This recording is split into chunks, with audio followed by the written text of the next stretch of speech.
La lectura es de Ageo 1, todo el capítulo. El año segundo del reinado de Darío, el día primero del sexto mes, el Señor dirigió la palabra por medio del profeta Ageo a Zorobabel, hijo de Sealtiel, gobernador de Judea, y a Josué, hijo de Josadac, sumo sacerdote. Así dice el Señor Todopoderoso: este pueblo anda diciendo que todavía no ha llegado el momento de reconstruir el templo. Y el Señor dirigió la palabra por medio del profeta Ageo: de modo que es tiempo de vivir en casas lujosas mientras el templo está en ruinas. Pues ahora, así dice el Señor Todopoderoso, fíjense en su situación. Siembran mucho, pero cosechan poco. Comen, pero se quedan con hambre. Beben, pero siguen sedientos. Se abrigan, pero tienen frío. Y el asalariado guarda su paga en saco roto. Así dice el Señor Todopoderoso, fíjense en su situación. Suban al monte, traigan maderos, construyan el templo. Yo lo aceptaré y mostraré en él mi gloria, dice el Señor. ¿Esperaban abundancia? Resultó escasez. Lo que guardan en su casa, yo lo disperso de un soplo. ¿Por qué? Oráculo del Señor Todopoderoso, porque mi casa está en ruinas, mientras ustedes disfrutan cada uno de su casa.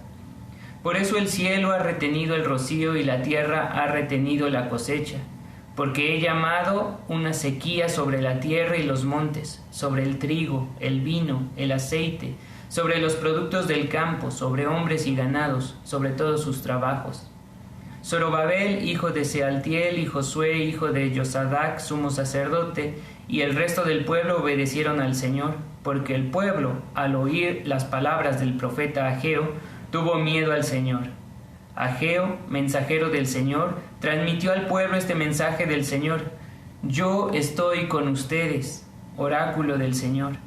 El Señor movió a Zorobabel, hijo de Sealtiel, gobernador de Judea, a Josué, hijo de Josadac, sumo sacerdote, y al resto del pueblo. Ellos fueron y emprendieron las obras del templo del Señor de los ejércitos, su Dios. Era el 24 del sexto mes.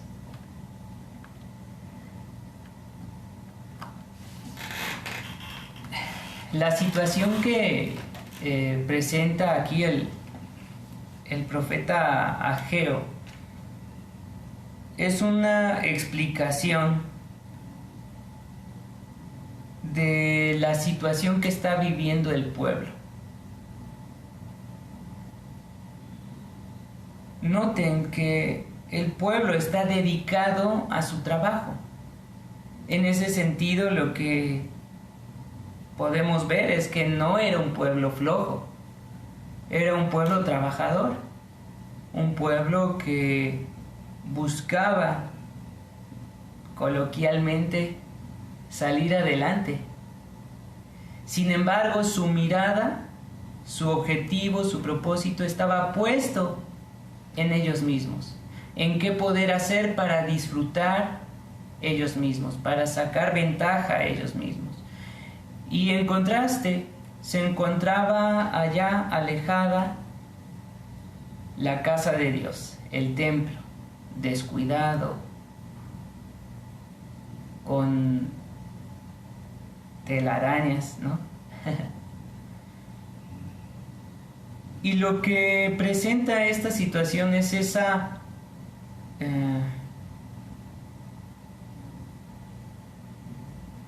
búsqueda de satisfacción personal, aun cuando se realizaba el trabajo, ¿no? Por eso es que comenta en dos ocasiones, en el versículo 7 y en el versículo 4 y en el versículo 7, repite: fíjense en su situación. En ese sentido me gusta más la traducción de Reina Valera 60, que traduce: meditad sobre vuestros caminos. Se trata de hacer toda una reflexión. A veces nos llegamos a preguntar, ¿por qué no me alcanza el dinero? ¿Por qué tengo hambre? ¿Por qué no puedo comprar esto o aquello?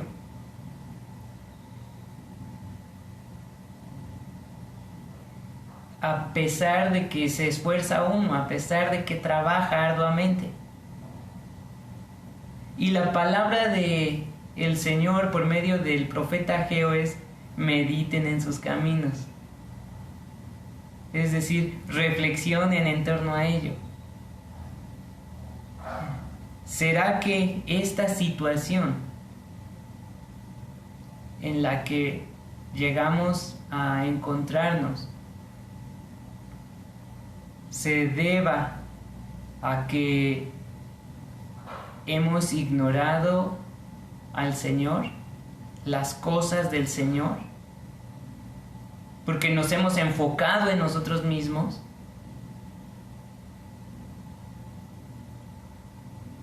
En el versículo 6, la última línea, dice: el que trabaja a jornal recibe su jornal en saco roto. En la traducción de Luis Alonso Scherkel traduce: el asalariado guarda su paga en saco roto. Qué difícil. Hace poquito comentábamos entre amigos que pues la situación económica está difícil y a veces como entra se va, ¿no? El dinero. A veces sí se invierte, se hacen reparaciones del departamento, se compra lo necesario, pero qué triste es esto, ¿no? El asalariado guarda su paga en saco roto, pierde su pago.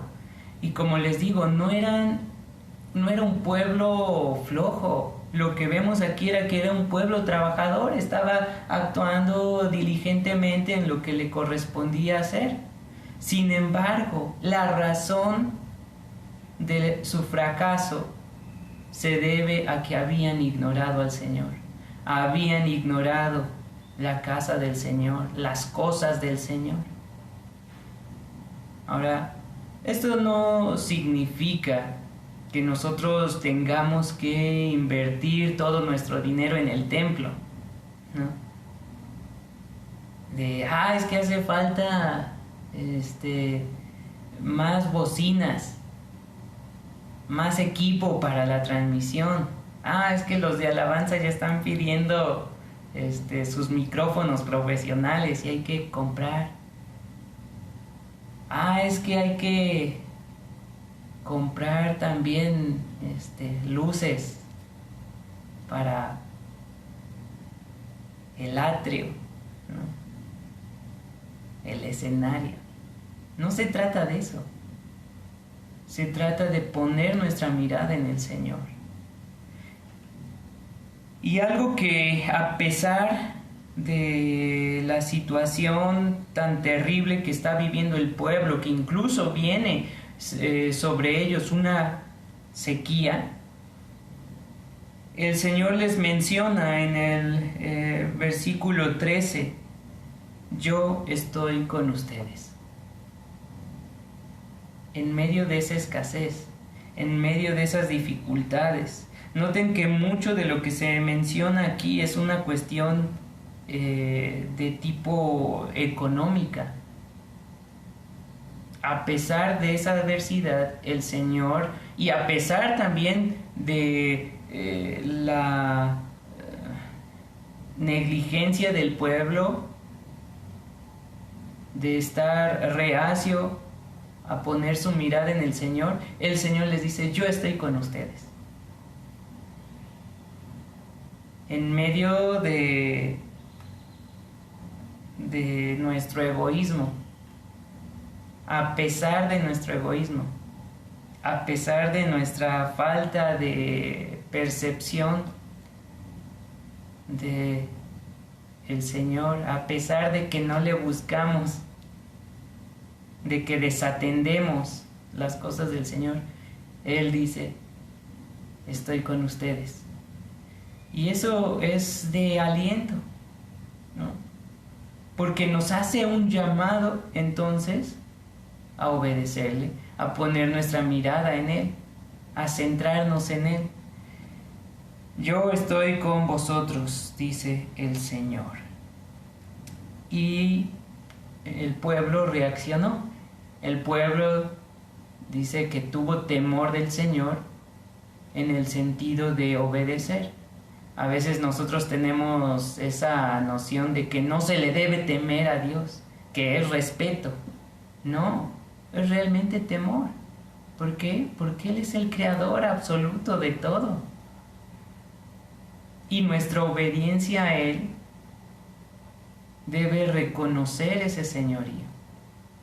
El pueblo oyó, el pueblo obedeció y se puso a reconstruir la casa del Señor. En ese sentido, ¿qué vamos a hacer nosotros?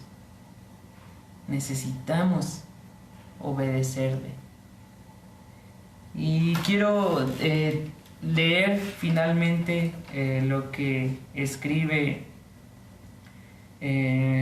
Walter Brueggemann, que es el autor del libro devocional que estamos siguiendo.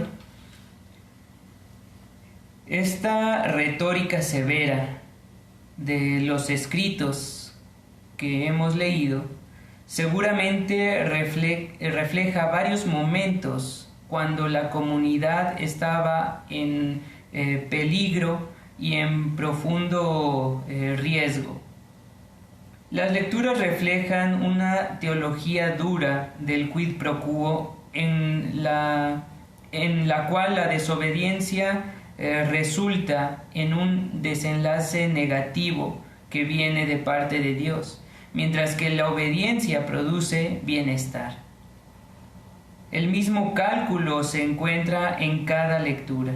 En Ageo, una sequía severa viene sobre la comunidad porque han estado más preocupados con su propio bienestar que han sido negligentes con las cosas de Dios. En Apocalipsis, la iglesia en Tiatira se encuentra bajo el juicio de Dios porque ha tolerado a esa mujer Jezabel. Es decir, la iglesia ha hecho un compromiso con la cultura popular que surge de la idolatría y por lo tanto ha comprometido los distintivos o la distinción de la vida y la perspectiva que conciernen al autor, al escritor. El resultado es una gran angustia. En Mateo, Jesús acusa a los líderes religiosos que matan a los profetas, con el resultado de que su casa será dejada para ustedes desolada. En cada caso, las lecturas nos urgen al arrepentimiento y a una fe renovada. En Ageo, esto es expresado en la construcción del templo. Los creyentes en Tiatira son instados a continuar o a permanecer porque sus obras postreras son más grandes que las primeras. De Jesús, la carga está en vivir en la esperanza hasta que el Mesías vuelva. Esta teología quid pro quo de severas sanciones no está de moda entre nosotros. Pero las llamadas y advertencias de Adviento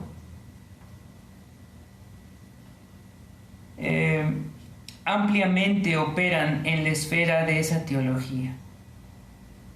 Debemos reflexionar en las maneras en las que es verdad que nuestras acciones producen nuestros futuros en diferentes modos.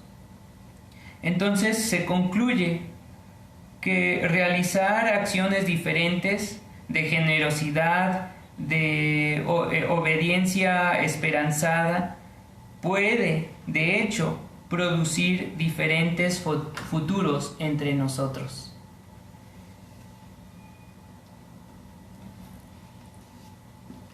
Y repito el estribillo de Ageo: meditad en vuestros caminos. Aquí en esta otra traducción, fíjense en su situación. ¿Será que lo que estamos haciendo nos ha llevado o nos lleva a un momento de crisis como consecuencia de nuestros propios actos de manera directa? Si es así, entonces necesitamos cambiar esos hábitos, esas conductas, esas actitudes, centrar nuestra mirada en el Señor, hacer esos cambios para que ese futuro cambie, ¿no? El Señor nos ha dado esa responsabilidad y nos ha dotado también de esa libertad. Seamos obedientes y cambiemos esos aspectos. Produzcamos un mejor mañana. ¿Cómo? Obedeciendo al Señor, teniéndole presente en todo lo que hagamos. Que Dios les bendiga, que tengan un excelente día. Gracia y paz.